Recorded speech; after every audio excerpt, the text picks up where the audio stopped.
Ce programme vous est offert par DACO SARL, Société d'expertise comptable et de fiscalité.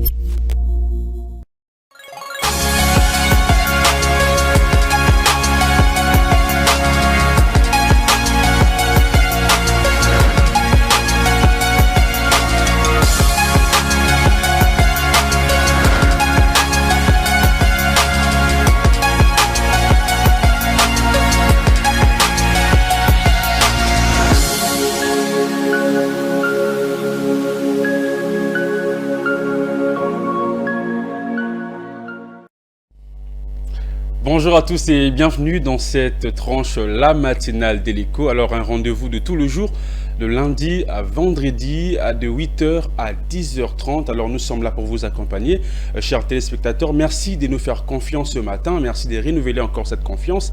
Alors merci de nous choisir parmi tant d'autres.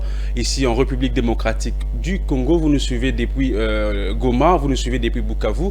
Vous nous suivez depuis Kolwezi, depuis Matadi, depuis Boma. Alors merci, un grand merci à vous chers téléspectateurs. Un grand merci également à la grande équipe technique d'Ecofin Télévision d'être là ce matin. C'est vrai, ce sont nos amis de tout le jour, nos héros de l'ombre qui sont là, qui travaillent bien sûr au four au moulin pour avoir ces résultats bien sûr ce matin. Alors je ne suis pas seul sur ce plateau, je suis accompagné toujours avec Fulgence Milaï que je salue. Bonjour.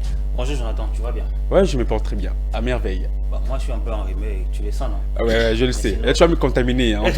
En tout cas, c'est là qu'il faut m'apporter le désinfectant. Hein. Je pense bien. Ou le cache-nez, je dois mettre le cache-nez. Je pense bien au départ, c'est toi qui étais enrhumé. Ah ok, bonjour, donc c'est moi qui t'ai contaminé alors? Sérieusement? Non, en tout cas je ne crois pas. Sans mâcher les mots. Bonjour à tout le monde, bonjour à toutes les personnes qui ont fait les choix d'Ecofin Télévision ce matin. Vous êtes sur la meilleure fréquence en RDC, la fréquence économique, la première des chaînes de référence économique, des références financières avec vous. On est là pour un peu plus de 1h30. On va certainement s'informer, se divertir, s'émerveiller, s'égayer avec nos différentes rubriques du jour.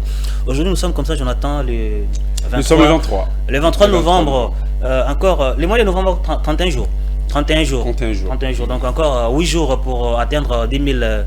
L'année, les mois de décembre, et puis après décembre, ça sera 2024.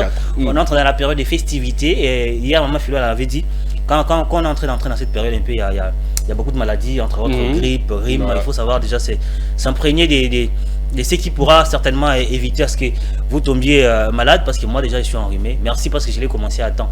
Jonathan avait commencé à temps, mais il va encore les rattraper certainement. Je ne pense pas. En tout cas, vers la fin. Avant même la deuxième partie, je pense que je vais mettre le cache-nez et j'aurai le désinfectant à côté. Bon, déjà ça c'est 1 mètre de distance, en tout cas la distanciation sociale. C'est pas les corona. Déjà nous respectons la distanciation sociale en tout cas. Déjà c'est pas les corona. 1 mètre donc. Mais tu oublies que quand nous irons manger, on est collés. Non, on mangera pas ensemble aujourd'hui. Je suis désolé. Donc on verra si on sera capable. Nous sommes comme ça les 327e jour de l'année 2023. Plus que 38 jours, hein, Jonathan. Voilà. 38 jours nous séparent de l'année 2024. Donc 1 mois et 1 semaine au juste pour réaliser les tout derniers projets qui vous restaient. Je ne sais pas, vous avez quel projet au départ de l'année? Et les projets, ça se réalise en 1 jour, en 2 jours, en 1 année, en 6 mois, en 1 mois, pourquoi pas? Il y a plusieurs projets. Projets d'études, projets d'investissement, projets de mariage, projets également de divorce. J'en parle chaque jour. Si ça ne tient pas, il faut divorcer. Même si je ne vous les conseille pas, il faut toujours savoir comment trouver des solutions à l'amiable. Vous avez eu un projet de commencer à étudier. Vous avez eu un projet. Je ne vous conseille pas. C'est vrai, lorsque ça ne marche pas, on doit d'abord même nous le dire, non? Moi je suis d'avis. Mais faites les bons choix pour ne pas tomber dans. Moi je pense qu'il y a. Prenez votre temps de trouver votre partenaire, votre amant. En tout cas, un bon partenaire, une bonne femme, un bon mari. Un bon partenaire pour ne pas connaître cela en tout cas. Donc voilà. Alors moi je ne suis pas pour le divorce. Je suis contre cela. Donc faites des bons choix pour ne pas tomber dans les divorces dans le couple. Voilà, faites les bons choix comme l'a dit Jonathan. Moi je ne vous encourage pas ça parce que je pense que chaque fois, à chaque problème, il y a toujours un petit tunnel où on peut trouver une solution. Oui, ça existe dès partout si seulement vous ouvrez à tout le monde. Nous avons comme ça beaucoup de prénoms aujourd'hui, Jonathan Bakele. Voilà, nous fêtons aujourd'hui avec des Clément. Voilà, nous avons Clément, nous avons Clémentine, nous avons Félicia, Félix, Félicie, voilà, et le Rachid, donc sont donc les prénoms qui sont célébrés ce matin partout dans le monde. C'est 23 novembre 2023. Donc je rappelle à tous les Cléments, à tous les Clémentines, à tous les Félicia, à tous les Rachid et à tout le Félicien, ça peut être Félicien. Ces prénoms étant dérivés du prénom latin Félix. Voilà. En fait, c'est ce qu'on a le président de la République, Félix Antoine, tu sais qui dit. Mais on ne fait pas son prénom aujourd'hui. En fait, les féminins en fait. Voilà. Voilà. Si vous fêtez, si vous vous appelez Félix, Clément, Clémentine et autres, votre prénom est fêté aujourd'hui. Bonne fête des prénoms à vous, mais également si vous êtes né aujourd'hui, joyeux anniversaire à vous depuis partout où vous nous suivez. Si vous aussi, c'était une date pour vous, une date commémorative pour un événement marquant. Ça peut être l'anniversaire de votre mariage, l'anniversaire de votre investissement, l'anniversaire de votre diplôme, pourquoi pas. C'était le jour où vous avez peut-être obtenu votre diplôme, ou bien les jours où vous avez été engagé dans un boulot. Félicitations à vous et puis bonne fête. Entreprises également. Voilà, bonne fête également à vous. Si aussi vous avez perdu notre cher, si cette date est commémorative pour vous de manière négative et puis vous pensez à un événement marrant, un événement qui vous a dérassé, nous compatissons avec vous, courage à vous, la vie continue, soyez forts. Déjà Philios, mais là c'est quand ton anniversaire? Je dois noter. C'est déjà passé. C'est déjà passé. Né au mois d'août. C'est vrai que c'est passé, mais l'année prochaine, on va fêter ensemble. Le 25 août. Le mois d'août, le 25 août. Que Dieu nous prête vie. On n'a pas fêté ici avec Ofune TV, je ne sais pas. Non, le 25 août, on n'avait pas fêté. Tu te rappelles pourquoi? C'était le jour de l'enterrement de ma grande sœur. C'est un jour qui est arrivé comme ça. Donc, je suis désolé. Ça resterait dans ma tête. Je garde cette date. En tout cas, l'année prochaine, nous allons faire quelque chose. Pourquoi pas? J'aurai des événements à commémorer. Mon anniversaire et l'anniversaire de l'enterrement de ma grande sœur. Et qu'est-ce que nous allons choisir ces jours-là? Nous allons fêter ou nous allons pleurer? Longue vie à ceux qui vivent et laisser les morts enterrer leurs morts. Je suis chrétien. Donc nous allons fêter. Nous allons fêter. Voilà. Les événements qui ont marqué cette date du 23 novembre dans le monde en 1910. C'était les débuts de la Seconde Guerre mondiale.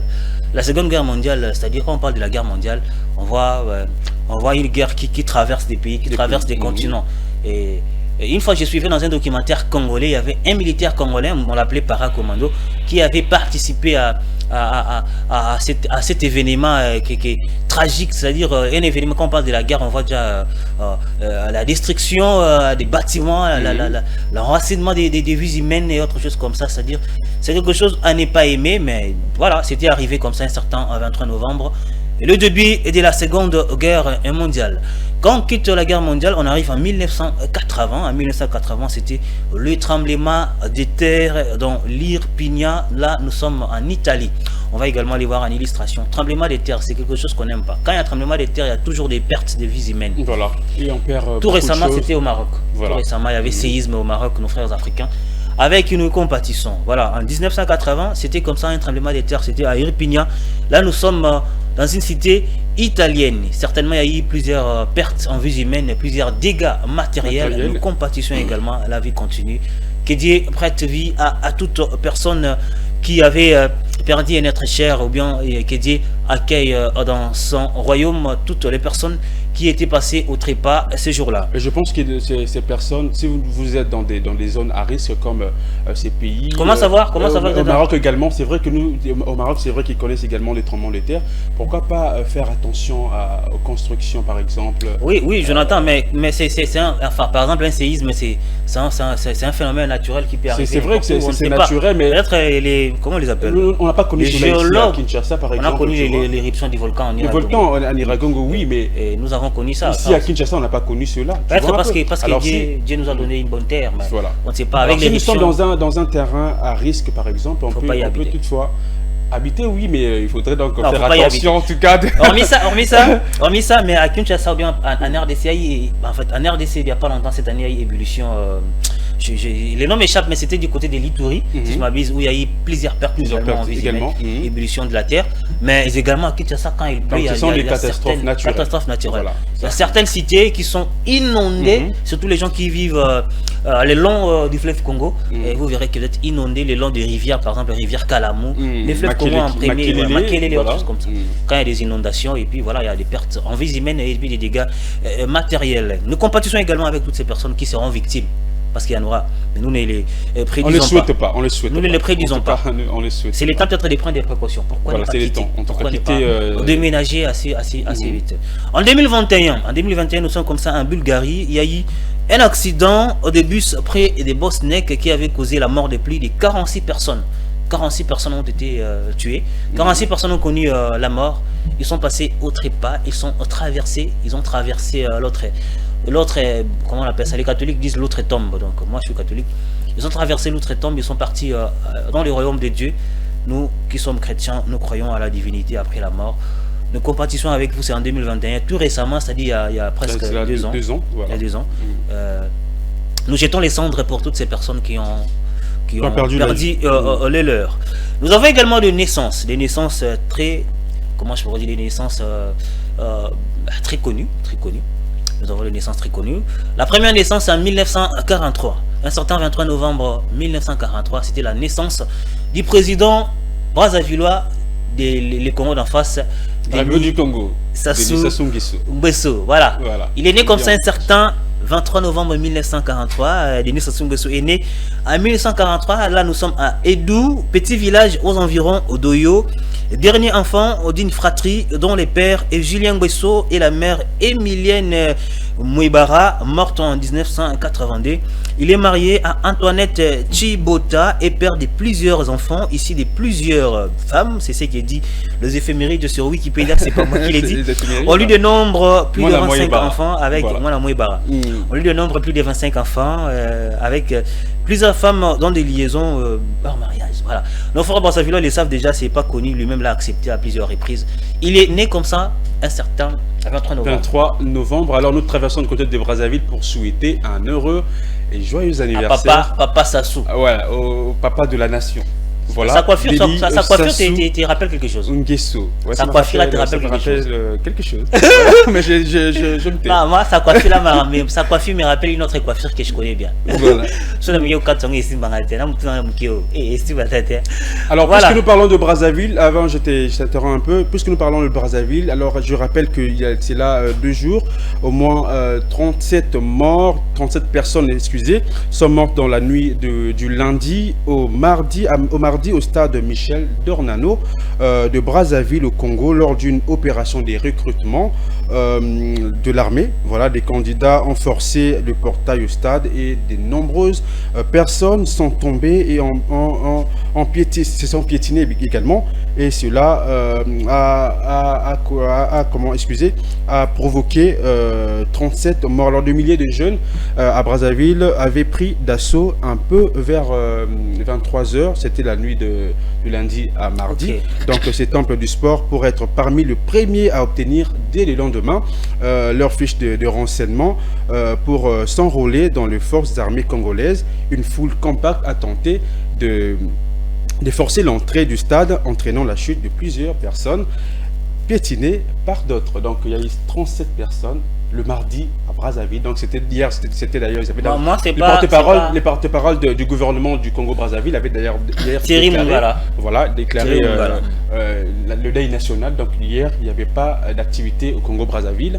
Donc il y a eu le deuil national là-bas. Moi, ce qui me retient, c'est juste l'événement. C'était que les gens sont partis s'enrôler. Pour intégrer l'armée.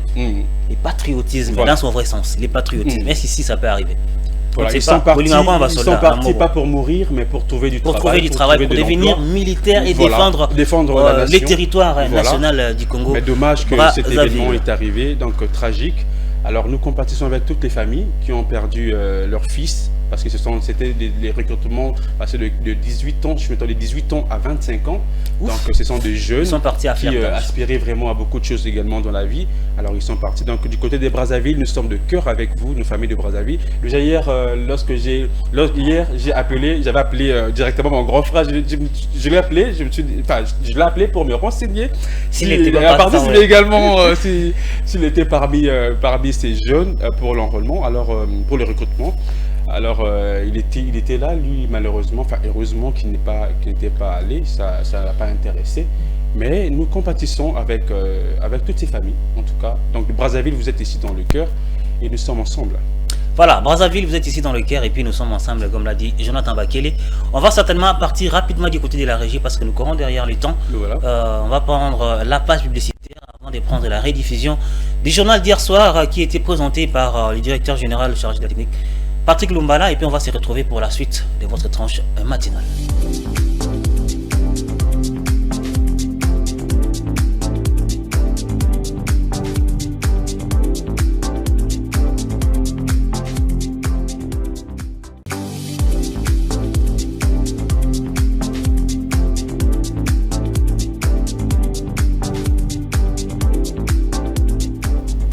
Voilà, nous sommes de retour sur ces beaux et merveilleux plateaux au Ecofin Télévision pour la suite. C'est la deuxième partie de votre tranche matinale, la matinale de l'écho sur Ecofin Télévision, ensemble avec mon petit tonton ici. Je suis pas ton petit, hein. Je suis pas ton petit. C'était pour aviser la galerie.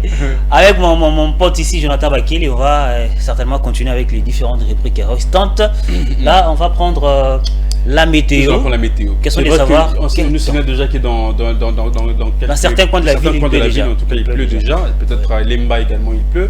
À Ngiringiri, certainement, il pleut également. Donc, nous allons connaître le temps qu'il fait ce matin dans la capitale congolaise, Kinshasa. Alors, on prend la météo, c'est maintenant.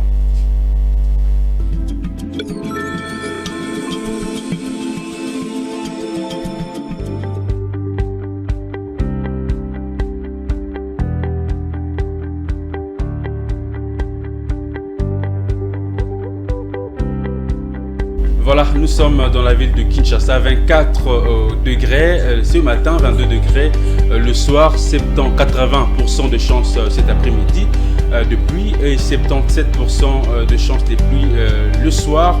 À Matadi, 27 degrés le matin, 22 degrés le soir et 77% de chance de pluie. Le après-midi, nous sommes à Bandundu-Ville, 31 degrés le matin, 25 degrés le soir. Donc là, c'est la ville de Bandundu. Nous allons quitter Bandundu.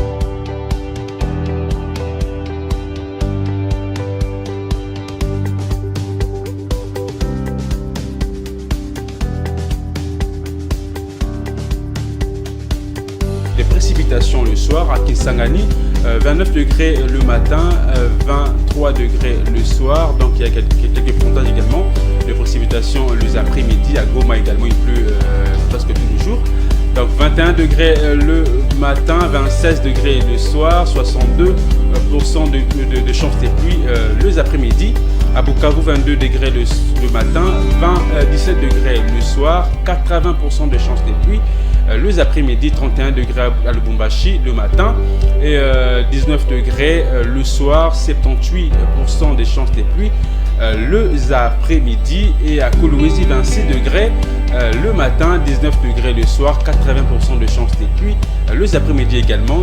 À Mbujimayi, 27 degrés le matin, 23 degrés le soir, 63% de chances de pluie les après-midi. Nous allons quitter la ville de Mbujimayi, nous allons se rendre à Kananga, 20 degrés le matin, 20 degrés le soir, 82% de chances de pluie les après-midi et 0% de chances de pluie le soir. Donc à Lubumbashi, à Kolwezi, c'est vrai qu'ils ont fait une semaine sans la pluie. Donc aujourd'hui, ils seront quand même bénis de la pluie. Nimba.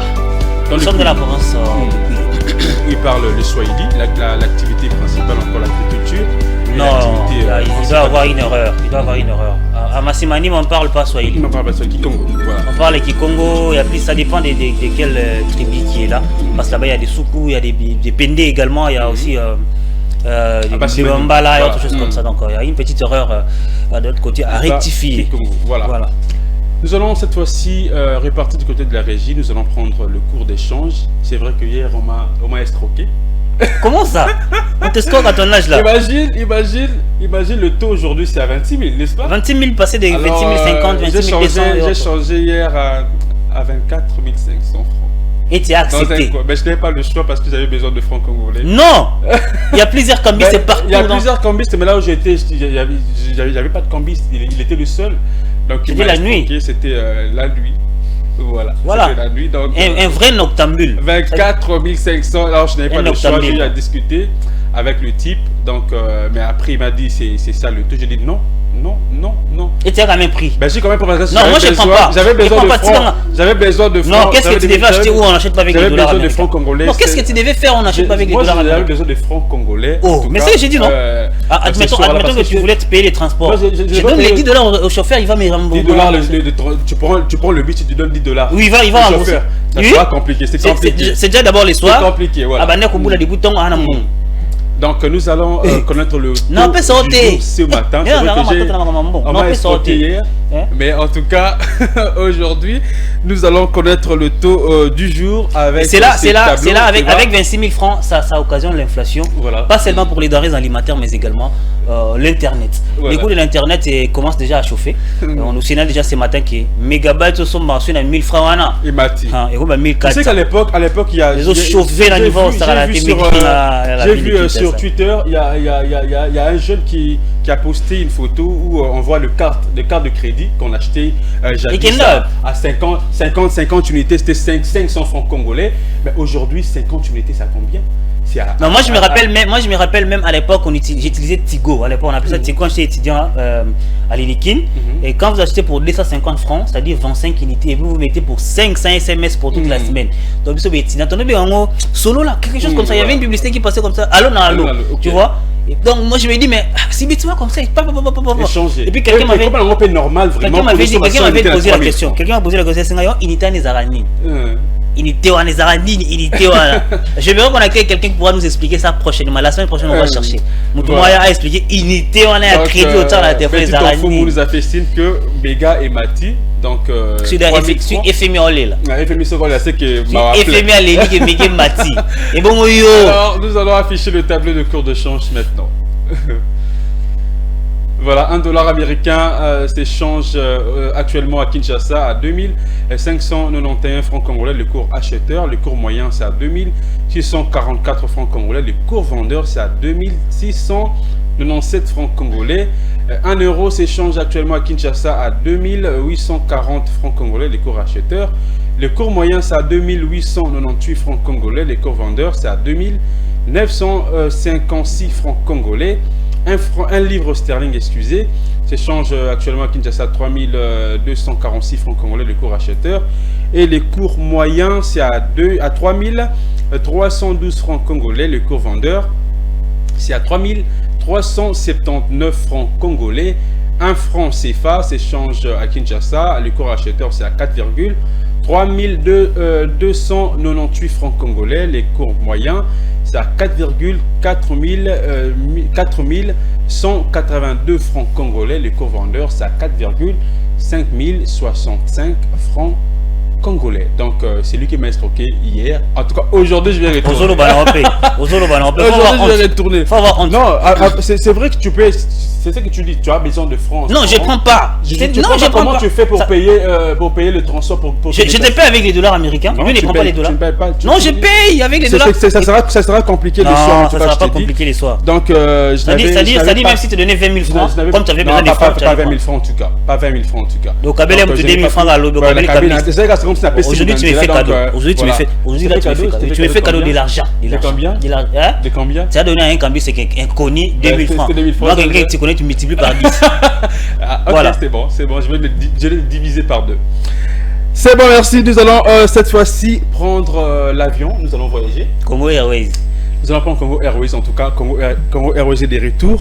Donc, nous allons voyager en ce qui concerne bien sûr cette rubrique. Un œil sur l'économie mondiale. C'est une rubrique propre à Igor Biwaka qui va nous faire voyager ce matin. Et nous serons avec Céline Chamala, nous serons également avec Frédéric Kipemo. On laisse Makouji rester, la parcelle. Et Gaël Iwale. Alors nous allons prendre la transition et nous allons parler de cette rubrique Un œil sur l'économie mondiale.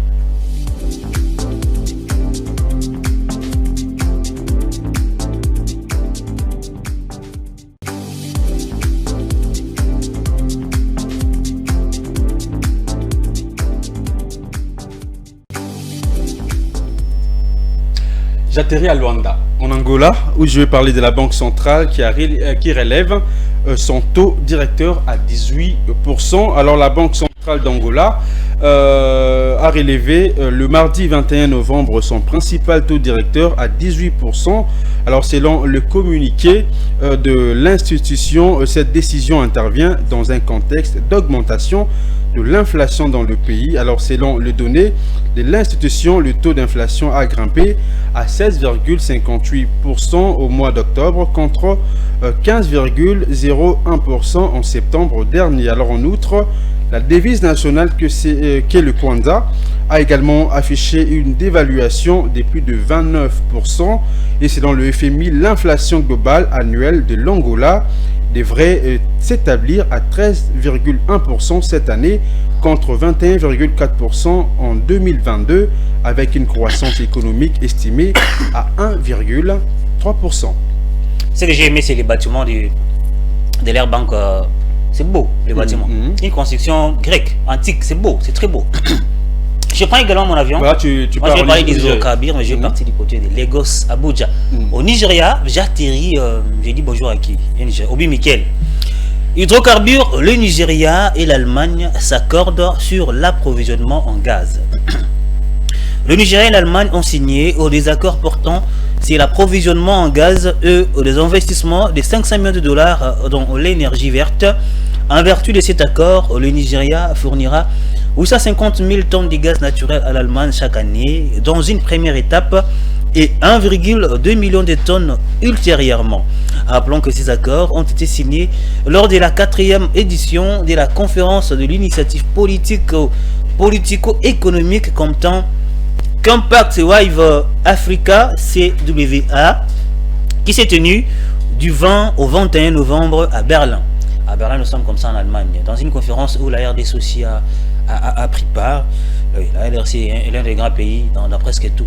Quand on parle des sommets, on voit la RDC, les sommets des G20, on parle des climats, on parle de tout. La RDC se présente toujours en outsider ou bien en pays solution. Voilà. On va continuer. C'était donc l'essentiel en ce qui concerne la rubrique Un œil sur l'économie mondiale. C'est vrai que nous avons pris Congo Airways et nous allons retourner à Kinshasa. C'est vrai que tu étais au Nigeria. Toi, tu es au Nigeria, sur Allemagne. Allemagne. Pourquoi c'est l'accord a été signé à Berlin. À Berlin. Voilà. Ah, ok, c'est bon. Moi, ils m'ont pris pour m'amener à Éthiopie, moi, j'étais quand même Allemagne. Bondi à tous les Angolais. Bondi à tous les Angolais. Je veux que je parle en allemand. Pas en allemand. Allemand. Brevier. Miller. Ter Stegen. Manuel Neuer. Là, tu dis moi maintenant. Mais je connais pas l'allemand en fait. Tu connais pas. Donc, à tous les Angolais, Bondi, on vous aime. J'aime bien l'Allemagne. Merci beaucoup. C'est le pays de la bière. Nous vous aimons beaucoup. À tous les Nigériens, nous vous aimons également beaucoup. Merci beaucoup à Igor Biwaka. Alors nous retournons cette fois-ci à Kinshasa. Alors nous sommes là. Nous rappelons que nous allons parler de la campagne électorale aujourd'hui dans la ville, en République démocratique du Congo, particulièrement ici, dans la ville province de Kinshasa. Alors aujourd'hui, beaucoup de gens se sont lancés, en tout cas, dans cette course électorale qui veulent bien sûr intégrer, si je peux le dire ainsi, le Parlement.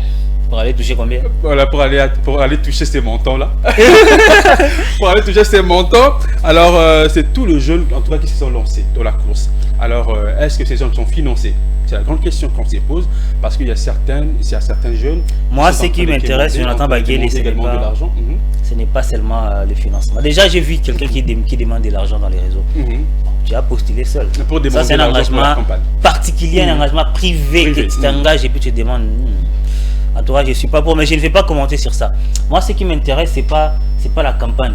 Ce qui m'intéresse, ils veulent devenir députés, ils veulent devenir représentants de la population. Pourquoi? Venez à Ecofin Télévision, on va vous recevoir. Venez ici, on va vous interroger. Parlez-en. Beaucoup saté. Parce que c'est maintenant une habitude. C'est-à-dire, je vais devenir ceci. Il y a des députés qui ont fait 5 ans sans moindre loi pour la population. Sans moindre loi. Mais il n'a jamais pris la parole. Il ne prend jamais la parole. Et puis il a postulé encore. Et puis, il est là, il a bénéficié également le voter. De ces montants-là. Les montants-là, on ne sait pas. Hormis les montants là, il prend les carburants, les aléas et autres choses comme ça, et puis il dit palissade. Après ça, t'as l'homme monté pour la population. Il revient encore. Non. Et il n'a rien fait pour cette population également. Il n'a rien fait pour la population. Alors toi qui es jeune, tu as postulé cette année, c'est pour toi la première fois. Alors tu veux le changement du pays. Alors le plateau est là, d'Ecofin Télévision. Alors venez, nous sommes là, nous allons échanger avec vous. Parler de votre projet des sociétés. Projet des sociétés, on va en parler, on va en discuter ici. Surtout sur les plans économiques, parce que l'économie, c'est la matière grise de tout un pays. Quand l'économie est stable, tout va bien.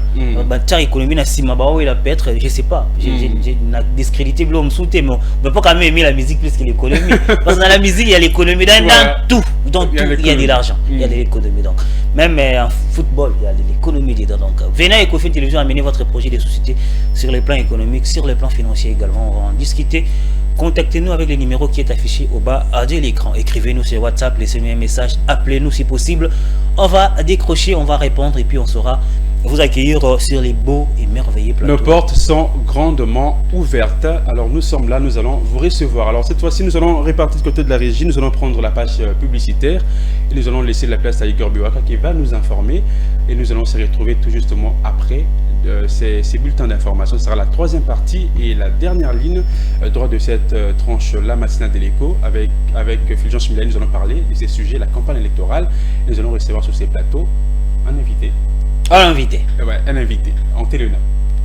En téléno, mais c'est inconnu. C'est inconnu, c'est un habitué. Vous les connaissez également. Vous allez voilà. Un invité avec qui nous allons parler de la campagne électorale en République démocratique du Congo. C'est par son image.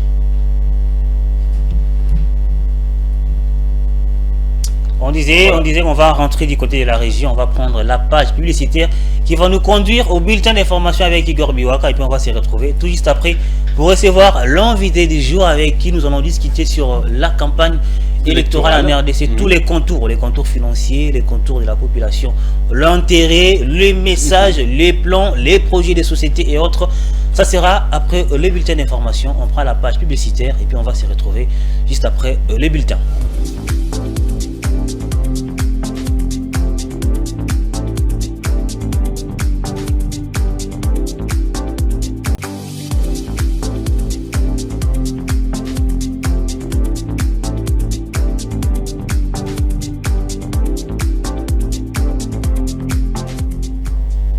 Voilà, nous sommes de retour sur ces beaux et merveilleux plateaux d'Ecofin Télévision. C'est la dernière ligne droite, la ligne droite verticale qui chute, qui fait la chute de cette émission, la tranche matinale, la matinale de l'écho, ensemble avec Jonathan Bakele. Vous n'aurez pas bon à savoir aujourd'hui. Pourquoi? Parce que nous avons un invité que vous connaissez déjà, mais en télé, non? C'est quelqu'un de très habitué d'ici à Ecofin Télévision. Ceux qui les savent, les savent. Ceux qui nous suivent à la maison, je vais venir me dire, mais Jonathan, il est venu me dire, pourquoi ça invité Nabino pour la réaction. Je lui ai dit, attendez, vous allez voir l'invité. On prend la transition, l'invité. Je vais te mettre le nous regarde, tu vas voir l'invité.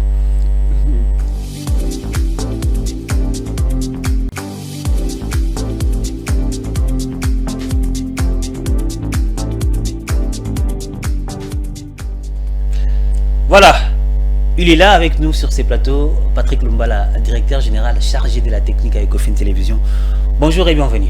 Bonjour Fulgence Milay, bonjour à tous les téléspectateurs, bonjour Jonathan Bakele. Bonjour Patrick Lumbala. On vous reçoit aujourd'hui, c'est pas pour faire, je sais pas, la fin dernière c'était pour un communiqué concernant les candidats. Certainement vous aurez la parole à la fin aussi pour parler de ça, parce qu'hier vous n'êtes pas passé pour ça. Mais aujourd'hui on vous accueille ici, on vous reçoit pour parler de la campagne électorale, les différents contours de cette campagne électorale qui a déjà commencé depuis les dimanches. Évidemment c'est un échange. On va certainement échanger ensemble, oui. On va échanger évidemment par rapport à cette campagne électorale, vous le savez, qui a débuté depuis les dimanches. Je crois les dimanches. Oui, les dimanches. Et c'est une campagne dans laquelle on constate de manière générale que l'attention de la majorité des Congolais est tournée vers les scrutins présidentiels par rapport évidemment à d'autres scrutins législatives. Voilà, quand on sait que cette année c'est à la fois législative nationale, provinciale, mais également les élections municipales. Oui. Donc, mais l'attention des gens est beaucoup plus tournée vers les candidats à la présidentielle et ça s'explique parce que en RDC on accorde beaucoup d'importance au président de la République, même si légalement parlant, nous sommes un pays, nous sommes dans un régime plutôt parlementaire. Parce que le président lui-même, il n'est pas responsable de l'action gouvernementale, c'est le premier ministre qui est responsable de l'action gouvernementale, d'où lorsqu'il faut présenter le projet ou défendre la LOFIP, c'est le Premier ministre qui se rend au Parlement pour présenter cela avec l'ensemble de son gouvernement. Mais on donne beaucoup d'importance, beaucoup plus d'attention au président de la République parce que justement, c'est lui qui nomme le Premier ministre, c'est lui évidemment qui est là pour jouer en dernier ressort, c'est-à-dire il détermine la politique nationale, même si juridiquement parlant, c'est de l'action du Premier ministre. Alors cette campagne a quand même plusieurs enjeux. Les enjeux, le plus grand enjeu de cette campagne, et les gens ne se rendent peut-être pas compte, c'est aussi l'enjeu du contrôle du Parlement. Vous allez vous rappeler qu'en 2018, on a eu ce problème-là. Oui. On a eu un président de la République qui n'avait pas de majorité parlementaire et on sait ce qui s'est passé par après. Et on était obligé, et le président l'a dit d'ailleurs aujourd'hui, qu'il a perdu 2 ans pratiquement avant de réaliser ce miracle d'échanger des majorités parlementaires. Je dirais 2 ans d'ailleurs. Voilà, d'échanger des majorités parlementaires au cours d'un mandat. C'est vraiment un miracle que Félix Tshisekedi avait réalisé, d'où même le prix, le titre du docteur honoris causa à l'université de Kinshasa. C'était parmi les raisons. C'était parmi les raisons. Parce que arriver à faire cet exploit-là, ce n'est pas donné vraiment à tout le monde. Donc, l'enjeu majeur, c'est surtout le contrôle du Parlement. Et ça, Félix Tshisekedi le sait très bien et tous les candidats le savent très bien. Lorsque vous n'avez pas la majorité parlementaire, ça veut dire que vous serez vraiment embêté. Excusez les termes. Vous serez vraiment embêté pour pouvoir diriger le pays avec une certaine aisance. Voilà, vous avez certainement suivi les différents projets des différents candidats à la présidentielle, parce que c'est un peu ce qui intéresse beaucoup plus la population. Est-ce qu'il y a un projet pour vous, personnellement, qui est un peu beaucoup plus impactant et puis plus attrayant? Alors, en tant que journaliste, je ne dirais pas qu'il y a un projet qui est plus impactant que l'autre, mais tout ce que moi je constate, c'est que, évidemment, chaque candidat a un projet de société. Moïse Katumbi, son projet de société a été présenté la semaine dernière, même si lui-même était absent pour des raisons qu'il connaît lui-même. Félix Tshisekedi, on connaît très bien son projet. D'ailleurs, il n'y a même pas à le présenter parce que pour Félix Tshisekedi, le projet, c'est la continuité des actions qu'il a déjà commencé à mener, notamment la couverture santé sanitaire, la couverture de santé universelle, et qui a commencé par la maternité gratuite. Il faut quand même souligner ici que la couverture de santé universelle, ce n'est pas seulement la maternité gratuite. La maternité gratuite n'est qu'une infime partie de l'ensemble de la couverture santé universelle. Ce qui veut dire que dans les jours à venir, si jamais Félix Tshisekedi est reconduit à la tête du pays, vous aurez par exemple, après la maternité, les soins des nouveau-nés jusqu'à un certain âge qui sont gratuits. Ça veut dire que ça va crescendo comme ça. Après, à part cela, on a la gratuité de l'enseignement. Il a d'ailleurs promis d'élargir jusqu'en secondaire. Voilà, de l'étendre à l'école secondaire également. Voilà, à l'école secondaire. Donc, le programme de Félix Tshisekedi est très bien connu. Alors, nous avons connu également, il y a Adolphe Muzito qui a présenté également Adolphe Muzito qui a aussi présenté. Mais 300 milliards pour 10 ans. Voilà, 300 milliards. C'est déjà des mandats, il est construit comme ça. Tout à fait. Lui, il est déjà dans l'optique des premiers et deuxièmes mandats, donc premier mandat 2028, et puis voilà. Donc, la plus grande préoccupation que moi je trouve aujourd'hui dans le déroulement de cette campagne, c'est que la plupart des candidats, présidents de la République surtout, n'abordent pas les questions des fonds. Ça veut dire qu'ils sont pour ce qui concerne les opposants, ils sont dans une optique de détricoter tout ce que Félix Tshisekedi a fait. Oui. Ça veut dire que personnellement, évidemment, jeter du discrédit sur ce que Félix Tshisekedi a fait, s'accrocher à quelques failles qu'il y a eu dans la gouvernance de Félix Tshisekedi, mais qu'est-ce que vous proposez à la place concrètement? C'est vrai qu'ils ont des programmes des sociétés qu'ils ont présentés dans des salles pour la plupart, mais un programme des sociétés, ça ne se présente pas devant les caméras dans les salles. Vous devez les présenter à la population. Devant la population. Voilà, c'est la population qui est censée vous voter et c'est à elle que vous devez présenter ces programmes-là. Mais ce qu'on constate aujourd'hui, c'est que, voilà, sur le terrain, les candidats, lorsqu'ils sont sur le terrain, ils sont plutôt dans une sorte de populisme, qui ne profite pas à la population. Et ça, je pense que c'est aussi la faute à la population. Parce que la population n'est pas exigeante envers ces gens-là. Lorsque vous avez un candidat qui vient, tous les discours qu'il a, c'est de dire que les autres sont des voleurs, les autres n'ont pas réussi à stabiliser les dollars, les autres vous ont menti avec la gratuité de l'enseignement alors que la qualité n'y est pas. Mais qu'est-ce que vous proposez? Qu'est-ce que vous allez faire? Pensez-vous qu'ils sont en train de faire cette question de projet des sociétés?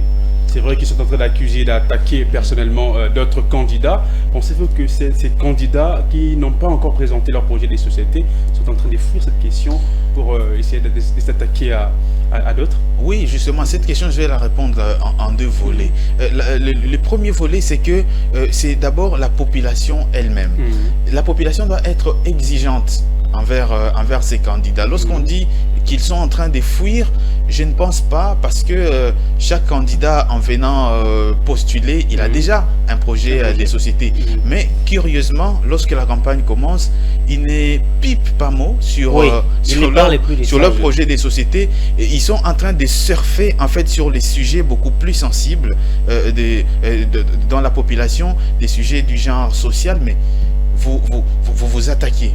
Je vais dire ici, pour le cas des opposants, au bilan de Félix Tshisekedi, mais quelle est votre,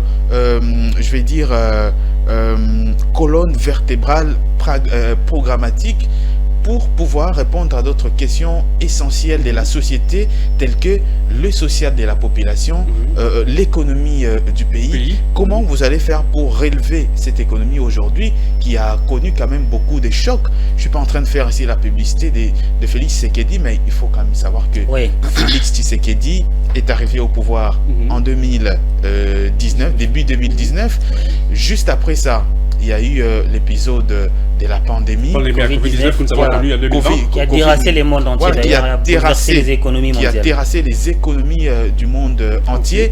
Après cela, il y a la question de la guerre en Ukraine, qui a porté un coup sérieux à l'économie mondiale et surtout des pays comme nous qui avons une forte dépendance vers l'extérieur. On est vraiment vulnérable. Mais malgré ça, notre économie est restée quand même résiliente. Et ça, ce ne sont pas les autorités congolaises qui les disent, c'est le Fonds monétaire international. À travers son dernier rapport sur les perspectives économiques. Tout à fait, à travers son dernier rapport. Et malgré toute cette situation difficile, le gouvernement de la RDC est quand même arrivé à réaliser un exploit. C'est lui de franchir la 5e revue avec le Fonds monétaire international. Qui va d'ailleurs commencer au mois de décembre. Tout à fait.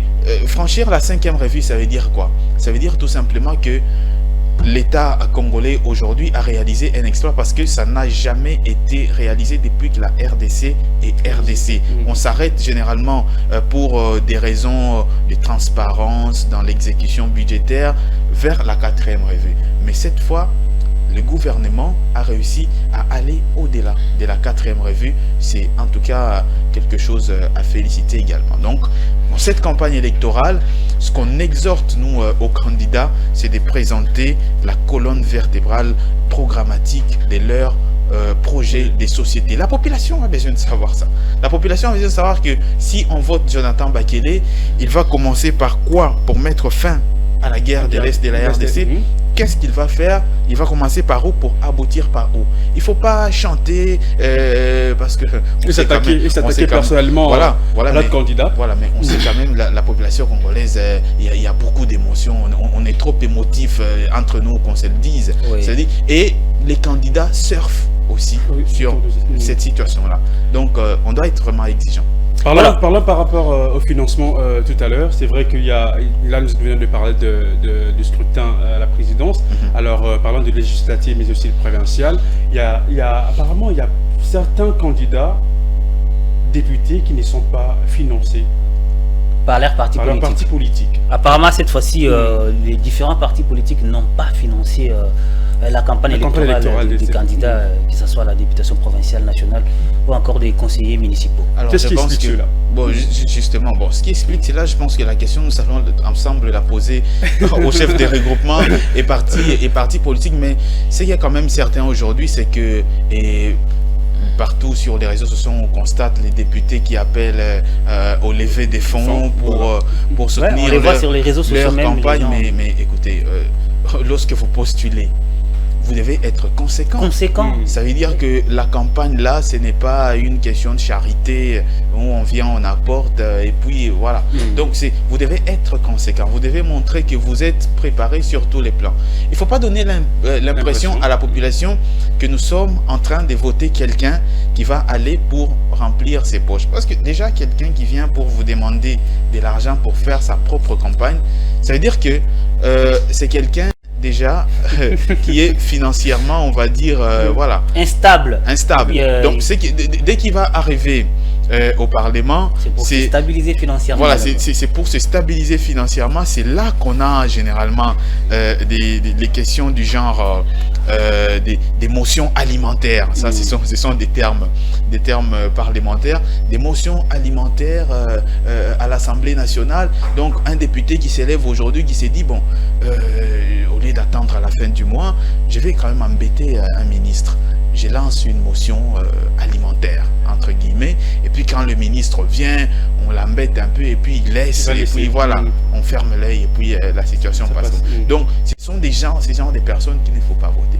Alors, mais sur ce volet des financements des élections, il y a quand même un autre volet important, c'est en ce qui concerne la commission électorale nationale indépendante. Aujourd'hui, nous sommes à moins d'un mois des élections, mais rassurez-vous, la CENI n'a pas tous les moyens. Ça aussi. Voilà, la CENI... qui stipule déjà, certaines bouches disent déjà qu'il n'y aura pas peut-être élection à 50%. Dire qu'il n'y aura pas élection... Peut-être. À la date prévue. Bon, déjà dire qu'il n'y aura pas élection à 50%, enfin à plus de 50%, je vais dire.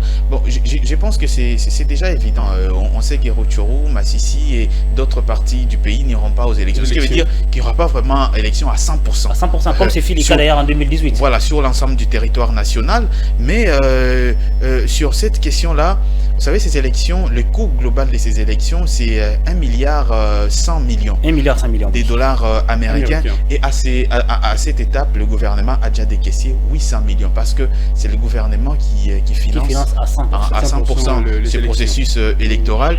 Donc déjà, 800 millions de dollars américains, il ne reste que 300 millions, ce qui constitue aujourd'hui une question d'urgence extrême parce que avec ces 300 millions, la commission électorale va devoir payer les différents prestataires parce que le jour des élections, on mobilise un personnel assez important, une ressource humaine assez importante pour réussir ces processus électoraux et également une bonne partie, c'est là justement qu'il y a un peu d'inquiétude parce qu'à ce jour, une bonne partie des bulletins de vote par exemple traînent encore au Japon. Au Japon, oui. Même si le rapporteur adjoint de la commission électorale a rassuré la semaine dernière qu'il y a un pont aérien qui amène directement ces bulletins-là, mais il y a quand même des inquiétudes à moins d'un mois du processus qu'il y a encore des bulletins qui traînent au Japon. Quand est-ce que ça va arriver?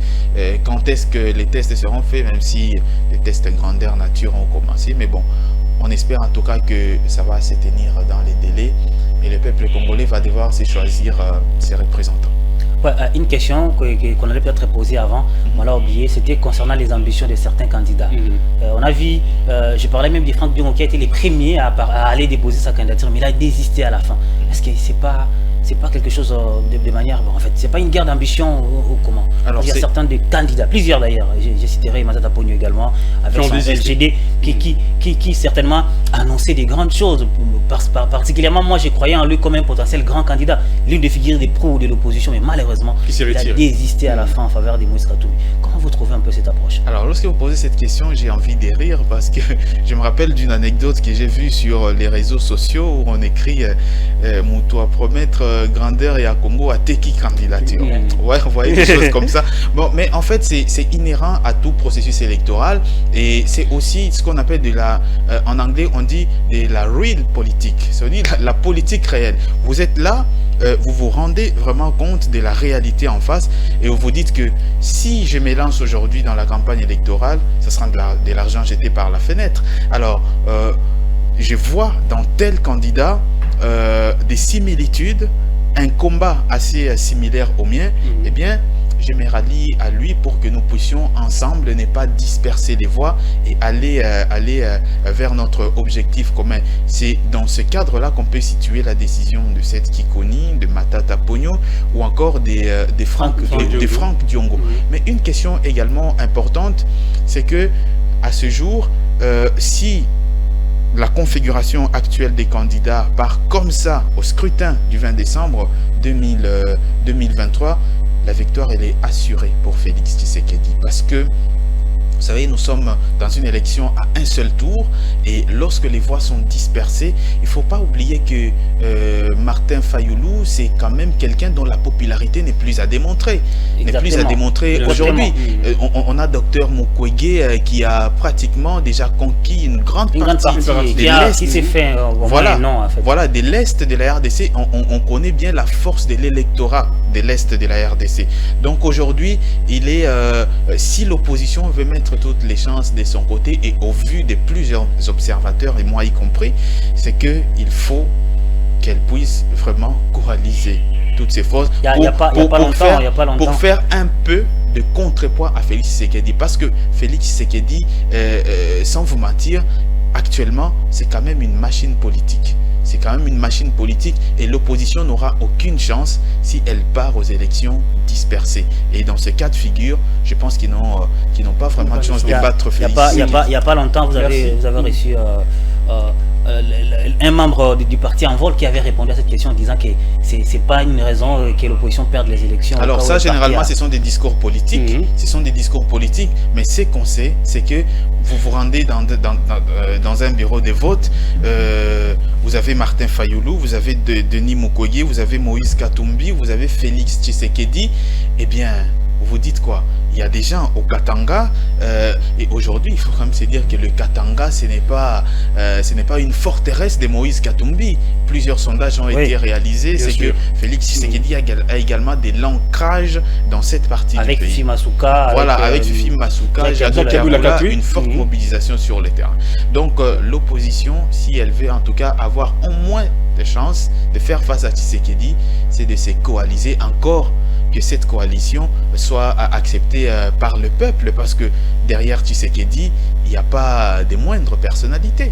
Vous avez Jean-Pierre Bemba avec l'Équateur, vous avez Vital Kamere avec Bahati également, avec Bahati l'Est des voilà, donc tout cela, parce que les gens parlent de l'union de l'opposition, mais ils ne voient pas non plus ce qui est derrière Tshisekedi. Ce sont des machines politiques. Donc le combat sera rude et assez passionnant. Nous, on sera très ravis de voir.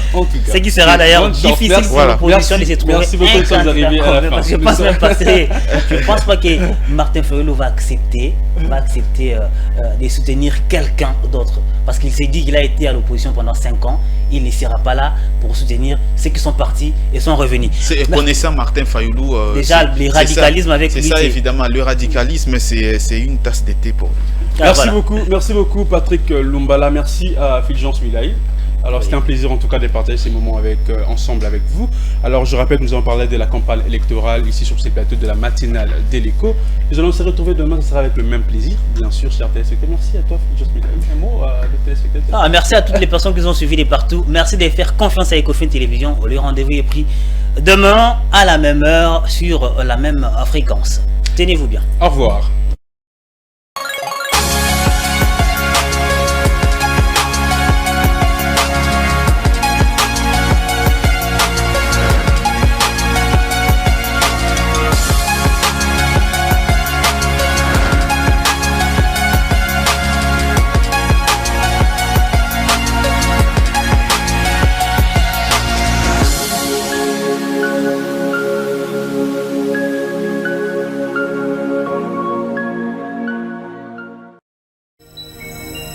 programme vous a été offert par DACO SARL, société d'expertise comptable et de fiscalité.